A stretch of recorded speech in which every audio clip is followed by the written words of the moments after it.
Okay, we're going to look at sequence and series then. So just a few wee sort of terms at the start. So we know a sequence is a list of numbers generated by a rule, and these are the sort of sequences that you've been doing since junior school. So you had 2, 4, 6, 8, etc.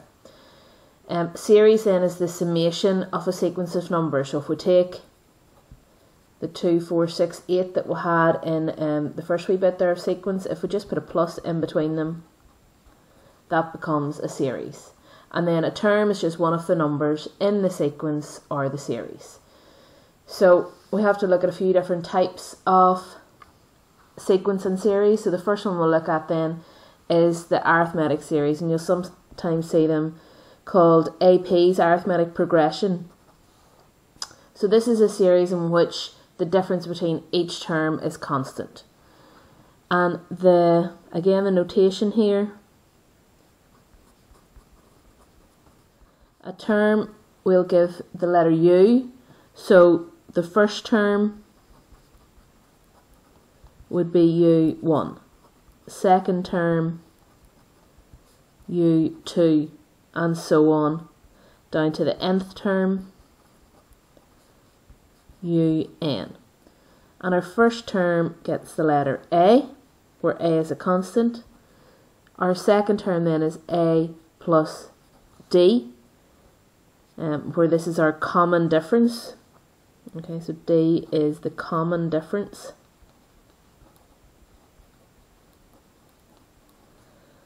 And in general, we say our nth term is A plus n minus 1 upon D.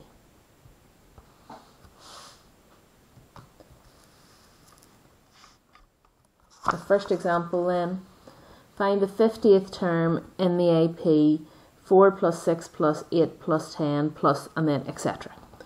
So we say that A is 4, that's our first term, and D, you can see it's got up in 2's, so our common difference is 2. To get then the 50th term, that would be U50,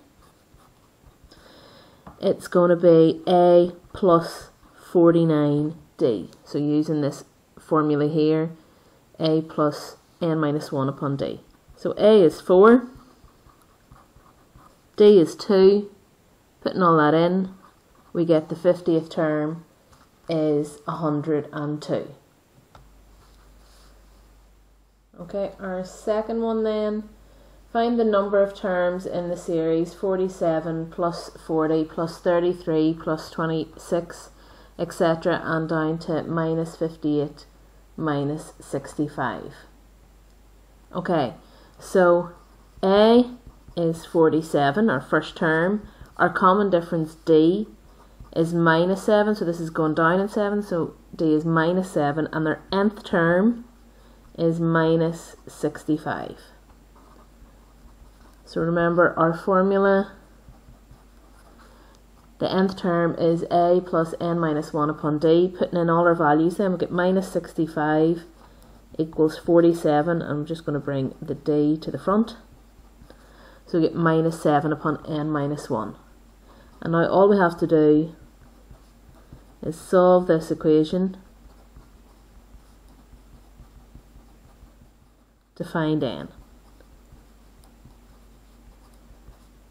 So we get 7n is 119 and n is 17. This should always be a whole number. You can't have 17.2 terms. So if you've got a decimal here, a fraction here, you've gone wrong somewhere and you need to go back and check your calculation. Okay, our third one. The final term of an AP is 76. Given that the common difference is 5 and there are 22 terms, find the first term. So we know our final term is 76. We know there are 22 terms and the common difference is 5, and we're trying to work out the first term. So putting that in to our formula, we get 76 equals A plus 5 upon 21. So we get 76 equals A plus 105. So A turns out to be minus 29. Okay, so the next thing that you have to be able to do is find the sum of an AP. Now this is one of the proofs that you need to learn for your exam. They could ask you to prove this in an exam. So if we consider the sum of an AP, our first term is A, our second term A plus D, our third one A plus 2D, etc. up until our last two terms A plus n minus 2D and our last term A plus n minus 1D. Now if we write that in reverse, so just putting the last term first and the first term last, we get A plus n minus 1D plus A plus n minus 2D all the way up to A plus D plus A. Now we're going to add these two, so the left hand side we're going to have 2SN. Now for every pair that we add, we will end up getting 2A plus n minus 1D. So if we add this to this, we will also get 2A plus n minus 1D. And we get that the whole way up to the very end.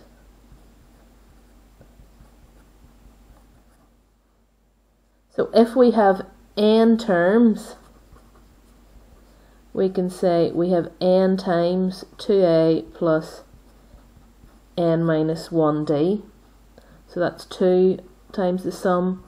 So divide across by 2. And we get the sum of an AP formula.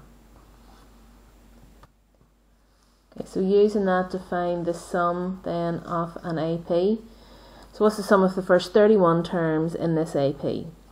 So our first term we can see is 5. It's gone up in 3s, so D is 3. And it says we have 31 terms.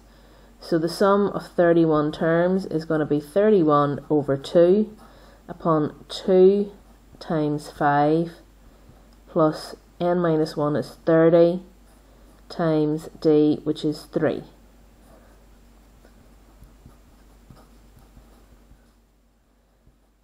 So we get 31 over 2 upon 10 plus 90, and that works out to be a sum of 1,550. Okay, so our second example then, find the sum of 20 plus 18 plus 16, etc. down to minus 90. So our first term is 20. We're going down in 2, so our common difference is minus 2, and our last term is minus 90. So we need to find out how many terms there are in it. So we'll get minus 90 equals 20 minus 2 upon n minus 1. So that's using our nth term formula. So we'll get minus 90 equals 20 minus 2n plus 2. So 2n is going to be 112 and n is 56.